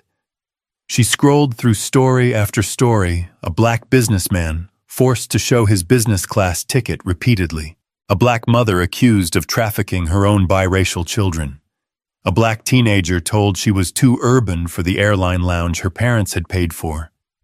Each story was a mirror of her own behavior, showing her that what she'd done wasn't unique. It was part of a pattern she'd participated in and perpetuated. Her doorbell rang again. This time it wasn't a process server, but her elderly neighbor, Mrs. Chen, holding a casserole dish. "I saw the news," Mrs. Chen said quietly. "I'm disappointed in you, Margaret. My grandchildren are mixed race. Would you have treated them the same way?" Margaret couldn't answer. Mrs. Chen had been her friend for 10 years, had watched Tyler when he was younger, had shared countless dinners. The loss of her respect hit harder than any lawsuit. "I'll pray for you to find understanding," Mrs. Chen said, setting down the casserole. "But I can't be your friend anymore. I have to think of what I'm teaching my grandchildren by the company I keep." As Mrs. Chen walked away, Margaret realized that this was her future. A series of losses, each one personal, each one deserved. She'd spent 20 years building a life and had destroyed it in a 3-hour flight. The press conference was wrapping up, but Anthony had one more announcement. "Finally, I want to address Ms. Collins directly, as I know she's watching." Margaret froze, staring at her phone screen as Anthony Carter looked directly into the camera. "Ms. Collins, you had power over my daughters for 3 hours. You used that power to try to humiliate them, to make them feel small, to put them in what you believed was their place. But here's what you didn't understand. Their place is wherever they choose to stand. You thought first class was yours to gatekeep. You were wrong. You thought you could break their spirits. You were wrong. You thought you would face no consequences. You were catastrophically wrong." His voice softened slightly. "I hope you use this experience to examine your prejudices, to understand the harm you've caused, not just to my daughters, but to every black passenger you've served with suspicion and contempt over 20 years. But whether you learn from this or not, know that my daughters have already transformed your hatred into something powerful, a movement for change that will outlive both of us." Margaret turned off her phone, unable to watch anymore. But Anthony's words echoed in the silence of her apartment. She wanted to hate him, to blame him for her destruction, but she couldn't escape the truth she'd done this to herself. That evening, the Carter family returned to their penthouse, exhausted but victorious. The press conference had been a massive success.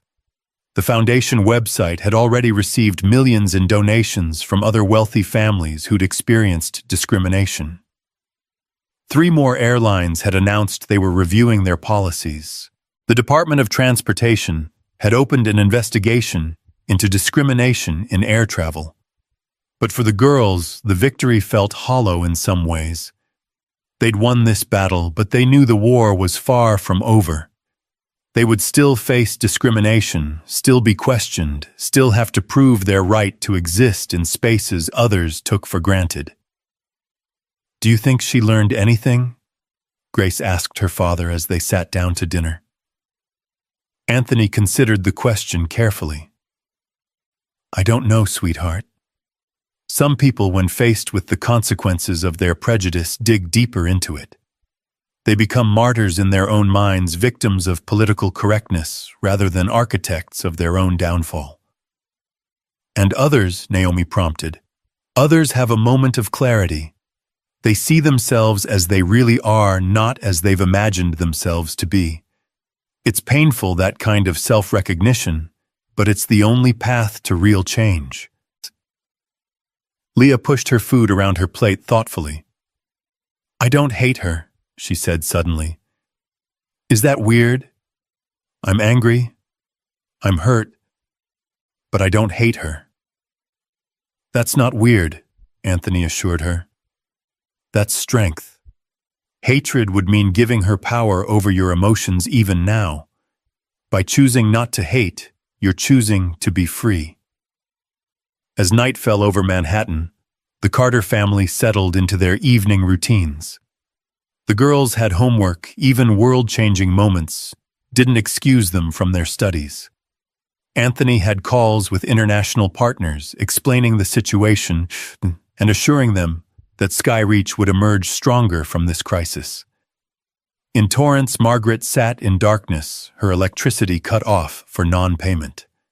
The casserole from Mrs. Chen sat untouched on her counter. Her phone, now dead, held dozens of unheard messages, some supportive from people whose prejudices aligned with hers, most condemning, a few from reporters still hoping for an exclusive. She thought about the girls, about their composure, their intelligence, their grace. Everything she'd assumed about them based on their race had been wrong. They were more accomplished at 12 than she'd been at 40.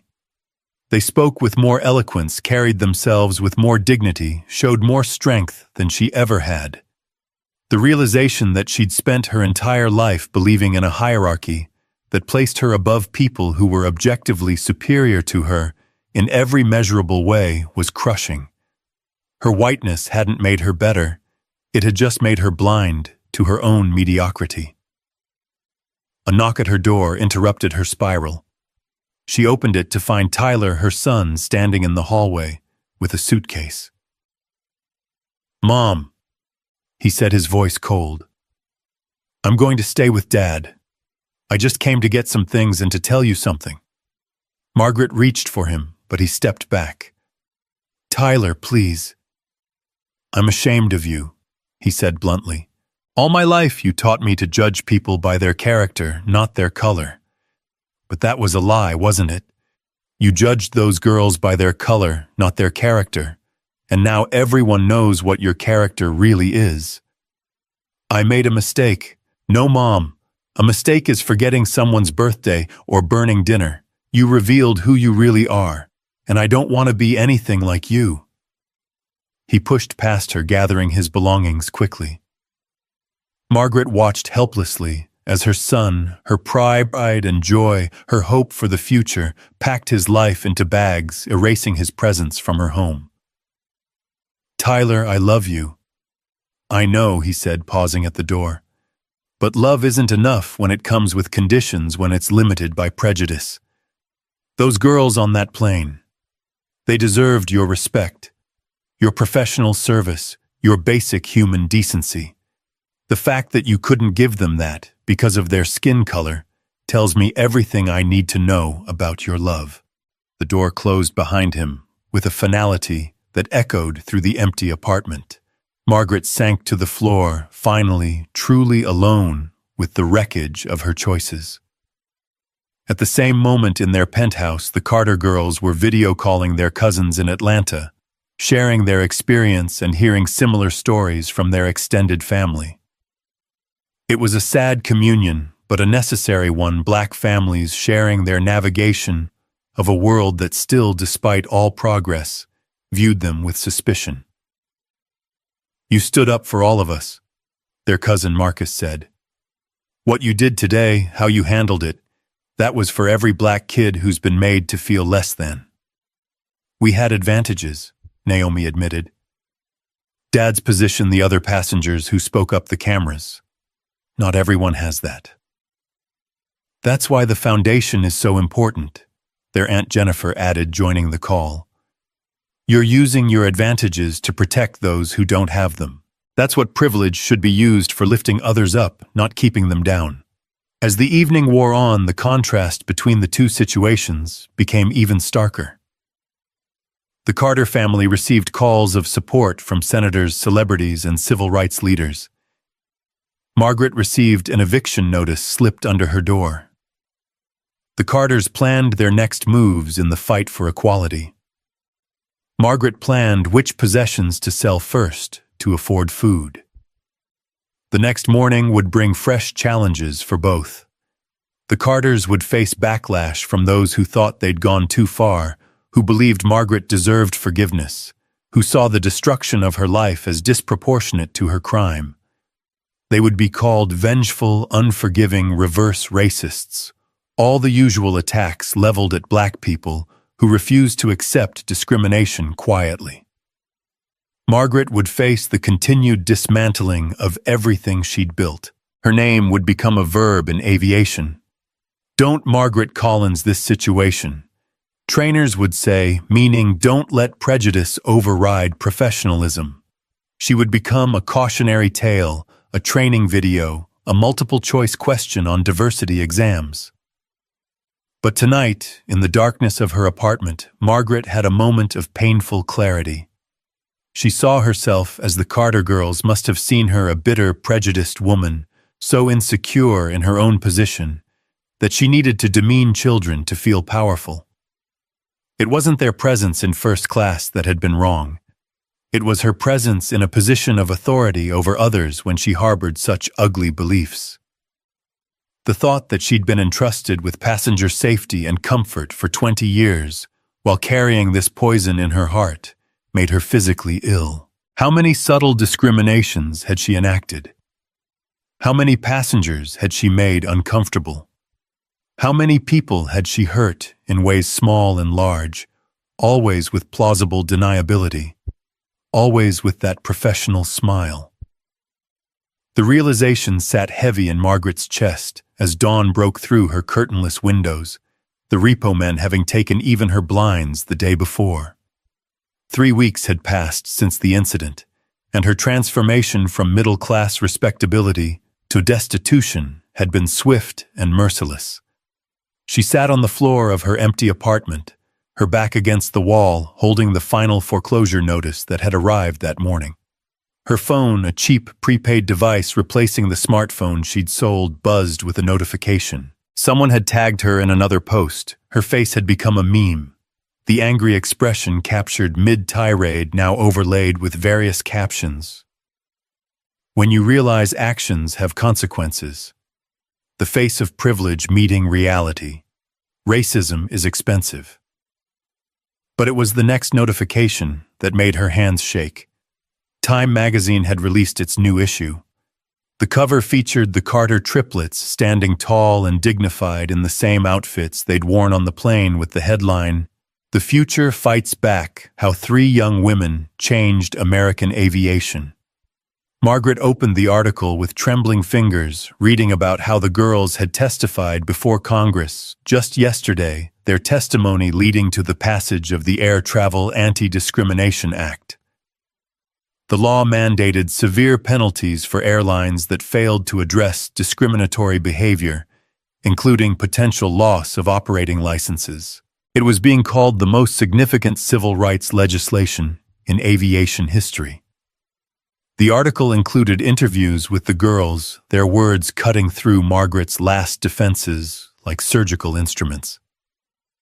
"We don't celebrate Ms. Collins's downfall," Naomi was quoted as saying. "But we won't mourn the consequences of her choices either. Every day, Black travelers face what we faced. The only difference is that we had the power to fight back. This law ensures that others will too." Leah had been asked about forgiveness. Her response was profound. "Forgiveness isn't owed to someone who hasn't sought it genuinely. Ms. Collins is sorry she got caught, sorry for her consequences, but has she examined why she thought we didn't belong? Has she worked to understand her prejudice? Forgiveness without growth just enables more harm." Grace's quote was perhaps the most devastating. Ms. Collins had 20 years to see the humanity in every passenger she served. She chose not to. That's 20 years of small violences, 20 years of subtle degradations, 20 years of making people feel less than human. One apology doesn't erase 2 decades of harm. Margaret set down the phone, her vision blurred with tears. She didn't deserve to cry. Self-pity was a luxury she'd forfeited the moment she'd decided 3 Black girls didn't belong in first class.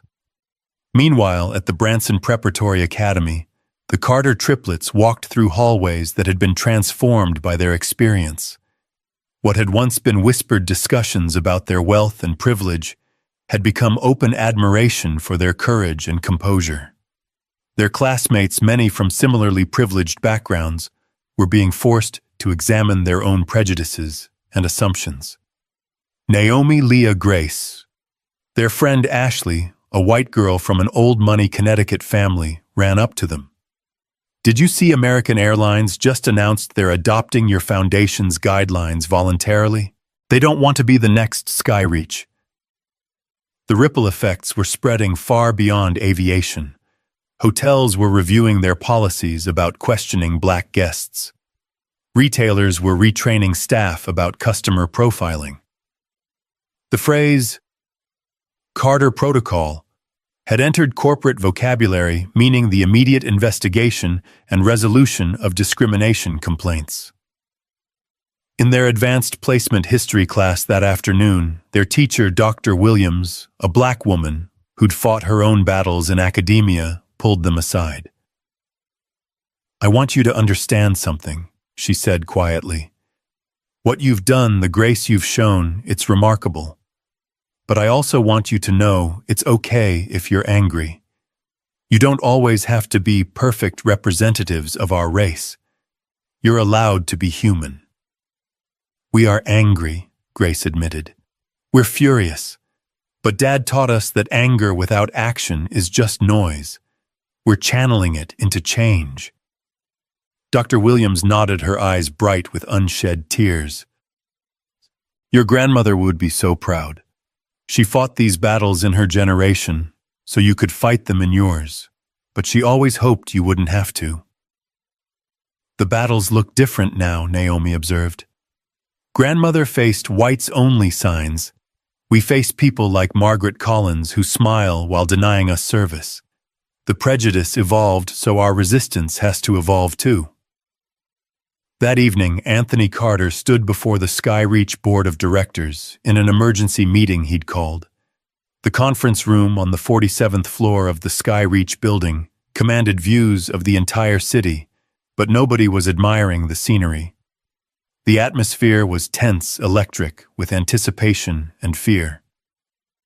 "Ladies and gentlemen," Anthony began, his voice carrying the weight of decision. "3 weeks ago, my daughters were discriminated against on one of our aircraft. Since then, our stock has dropped 30%. We've lost partnerships with 12 international carriers. Our customer satisfaction ratings are the lowest in company history. The question before us isn't whether we survive this crisis, but whether we deserve to." William Thornton shifted uncomfortably in his chair. "Anthony, surely that's dramatic." "Is it?" Anthony interrupted. "We've discovered 347 similar complaints over the past 5 years that were dismissed, ignored, or buried. 347, William. That's not a few bad apples. That's systematic failure." He clicked a remote, and a presentation appeared on the screen behind him. "This is our new future if you choose to accept it. If not, I'll use my majority stake to dissolve the board and start over." The presentation outlined radical changes, mandatory monthly diversity audits, a passenger advocate on every flight, body cameras for all customer-facing staff, and a zero-tolerance policy that would make SkyReach the strictest airline in the world regarding discrimination. "This will cost hundreds of millions," board member Sandra Hayes protested. "Discrimination has already cost us more," Anthony countered. "Not just in money, but in moral authority. We can be the airline that let Margaret Collins happen, or we can be the airline that changed because of her. Choose." The vote was unanimous. Even those who harbored private doubts knew that opposing Anthony now would be corporate suicide. The Carter name had become synonymous with justice in the public mind. To stand against them was to stand with Margaret Collins, and nobody wanted that association. As the board meeting concluded, Anthony's phone buzzed with a message from his daughters. They'd sent him a photo from their volunteer work at a youth center in Harlem, where they were teaching younger children about their rights as passengers and citizens. The joy on the children's faces, the hope in their eyes, reminded him why this fight mattered. In her empty apartment, Margaret received her final eviction notice. She had 48 hours to vacate. Her car had been repossessed. Her bank accounts were frozen due to the lawsuits. She'd applied for welfare, but been told there was a waiting period.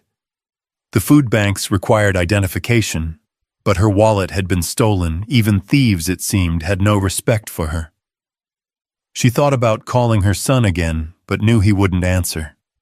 Tyler had blocked her number after their last conversation, when she'd tried to justify her actions one more time. His final words echoed in her mind. "Mom, until you understand that those girls are worth just as much as me, that they deserve the same service you would have given white children, we have nothing to talk about." The truth was, she was beginning to understand. Stripped of everything, job, home, family, dignity, she had nothing left but time to think. And in that ruthless self-examination, she saw the ugly truth of her life. She'd been raised in a small Tennessee town where racial segregation wasn't legal anymore, but remained social practice. Her parents had spoken in coded language about those people and knowing your place. She'd absorbed it all, never questioning, never examining, carrying those poisonous beliefs into adulthood like a genetic inheritance. When she'd started at SkyReach, fresh out of flight attendant training, she'd gravitated toward passengers who looked like her, who came from similar backgrounds. She'd given them warmer smiles, faster service, the benefit of the doubt. And she'd viewed black passengers, especially those in premium cabins, with suspicion and resentment. The Carter girls had been the perfect storm of all her prejudices, young black female, and occupying space she believed belonged to people like her. Their composure had enraged her because it challenged her worldview. Their intelligence had threatened her because it revealed her own limitations. Their dignity had infuriated her because it highlighted her lack thereof. A knock at her door interrupted her spiral of realization. She opened it to find a young black woman in a suit holding a folder. Margaret Collins. Yes. My name is Denise Washington. I'm from the Carter Foundation's Restorative Justice Program.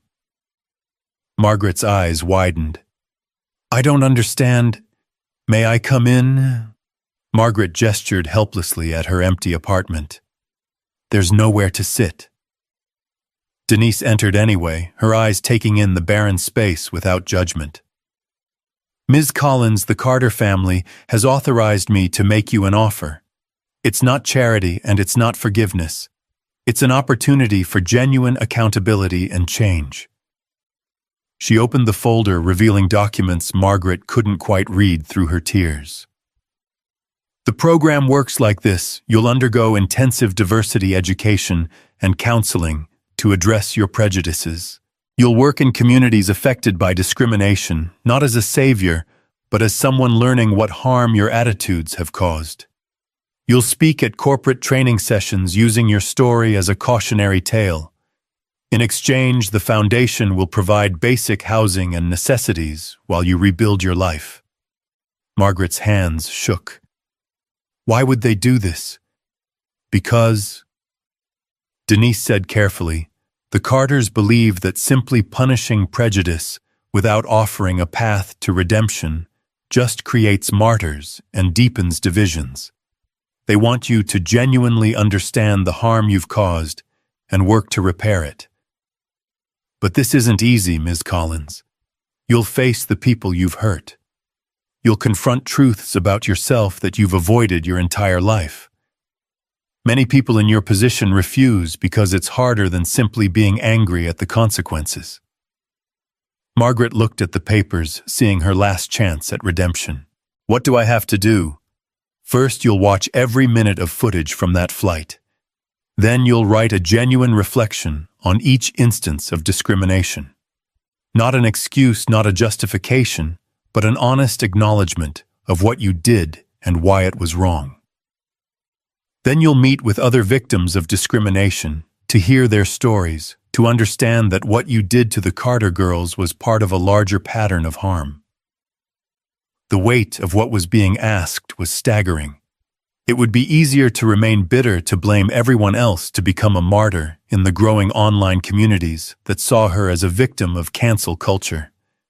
But that path led nowhere except deeper into darkness. I'll do it, Margaret whispered. Denise nodded. The program starts Monday. Housing will be provided starting tomorrow, a small studio in a transitional facility. You'll be living alongside others working to rebuild their lives, many of them people of color who've faced discrimination. You'll learn from each other. As Denise left, Margaret held the folder like a lifeline. It wasn't forgiveness, she hadn't earned that. It wasn't absolution, she might never achieve that. But it was a chance to become something other than the woman who'd harassed 3 children for the crime of existing while black. That weekend, the Carter triplets attended a gala celebrating the passage of the Air Travel Anti-Discrimination Act. They wore designer gowns that would have sent Margaret into paroxysms of resentment just weeks ago. They stood beside their father as he accepted an award from the NAACP for corporate leadership in civil rights. But the moment that made headlines was when Naomi took the microphone for an unscheduled speech. 3 weeks ago, we were just 3 girls trying to fly to Los Angeles. Today, we're symbols of something larger. But I want to be clear, we didn't ask for this fight. Margaret Collins brought it to us. What we chose was how to respond. She paused, looking out at the assembled crowd of politicians, celebrities, and activists. Some people have asked if we forgive her. That's the wrong question. The question is whether she's done the work to deserve forgiveness. Forgiveness without accountability is just enablement. We've heard that Ms. Collins has entered a restorative justice program. We hope she emerges from it genuinely changed, not for her sake, but for the sake of every black person she'll encounter for the rest of her life. Leah took the microphone next. We've been called heroes, but we're not. We're three girls with privileges. Most people don't have wealth, education, a father with power. The real heroes are the black travelers who face discrimination without any of those advantages and still maintain their dignity. This law is for them." Grace concluded their impromptu speech. Margaret Collins thought she could make us small. Instead, she made us symbols. She thought she could silence us. Instead, she gave us a platform. She thought she could put us in our place. She was right. Our place is here, fighting for change, using our privilege to protect those who don't have it. The standing ovation lasted 5 minutes. Monday morning found Margaret Collins in a very different place than she'd been 3 weeks earlier. Instead of a first-class cabin, she sat in a circle of folding chairs in a community center in Compton. Around her were others in the restorative justice program, a former police officer who'd used excessive force, a teacher who'd discriminated against Latino students, a store manager who'd racially profiled customers.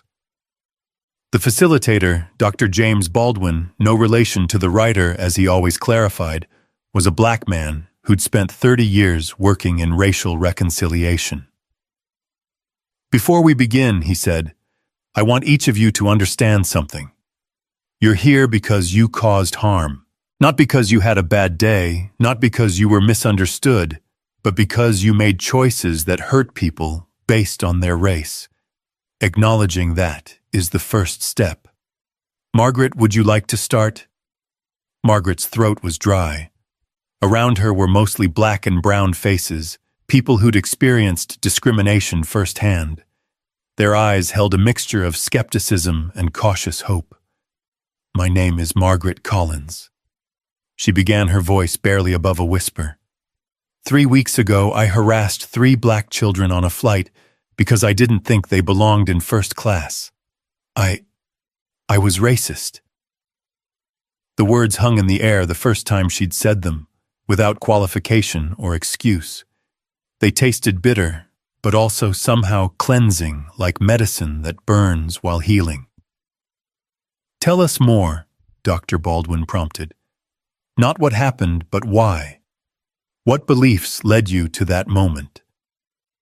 For the next hour, Margaret excavated the ugly foundations of her prejudice. She talked about her upbringing not as an excuse, but as an explanation. She discussed her resentment of successful black people, her assumption that they must have received unfair advantages. She admitted to 20 years of subtle discriminations she'd never been called out on. When she finished, a young black woman across the circle spoke. "I was one of your passengers 5 years ago. You don't remember me, but I remember you. You made me show my first-class ticket 3 times. You accidentally spilled wine on my laptop. You told me the bathroom in economy might be more comfortable for me." Margaret's face burned with shame. "I'm sorry." "I don't want your apology yet," the woman interrupted. "I want you to understand that you didn't just ruin one flight for me. I was flying to interview for my dream job. I arrived rattled, stained, humiliated. I didn't get the job.